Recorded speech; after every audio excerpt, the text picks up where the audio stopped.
Vô lịch man. No no, đâu mình. Mami. Vô lịch man number one. Vô lịch mui. Ok. Bà cô. Yeah. Mami.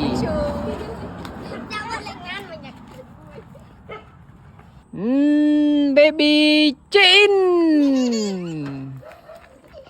Vô lịch man. No no, đâu mình.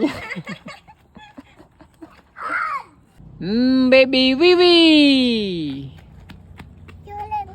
Đấy nè. Tao bơ đâu. No no, đâu mình. Baby Yun Thê.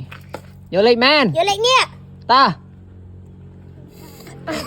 No no, đâu mình.